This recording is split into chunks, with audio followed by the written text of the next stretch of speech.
தாய் தமிழ் உறவுகளுக்கு வணக்கம். நடிகர் விஜய் கைது செய்யப்படலாம் என்று எதிர்பார்க்கப்படுகிறது. நடிகர் விஜய் இன்னும் சற்று நேரத்தில் கைது செய்யப்படலாம் என்று எதிர்பார்க்கப்படுகிறது. நடிகர் விஜய் தேர்தல் பிரச்சாரத்தில் இதுவரை 40 பேர் உயிரிழந்துள்ளனர். அந்த உயிர் பலி இன்னும் அதிகரிக்கும் என்று எதிர்பார்க்கப்படுகிறது. ஏனென்று சொன்னால் மருத்துவமனையில் பிண குவியல்கள் குவிய ஆரம்பித்துள்ளன. சிகிச்சை பெறுவோரின் எண்ணிக்கையும் அதிகமாக உள்ளது. இந்த சூழ்நிலையில் ஒரு சில மாதங்களுக்கு முன்பாக ஹைதராபாத்தில் நடிகர் அல்லு அர்ஜுன் நடித்த புஷ்பா 2 என்ற திரைப்படம் வெளிவந்தது. கூட்ட நெரிசலில் சிக்கி ஒரு பெண் உயிரிழந்தார். இதற்கு நடிகர் அல்லு அர்ஜுன் தான் காரணம், அவர்தான் பொறுப்பேற்க வேண்டும் என்று நீதிமன்றம் கூறியது.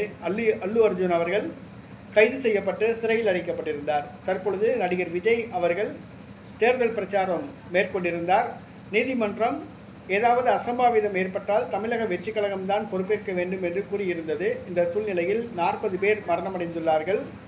இதற்கு நடிகர் விஜய் தான் காரணம், விஜய் தான் பொறுப்பேற்க வேண்டும் என்று கூறப்படுகிறது. இந்த சூழ்நிலையில் நடிகர் விஜய் கைது செய்யப்படலாம் என்ற ஒரு நிலை ஏற்பட்டுள்ளது. எந்த நேரத்திலும் நடிகர் விஜய் கைது செய்யப்படலாம் என்று எதிர்பார்க்கப்படுகிறது.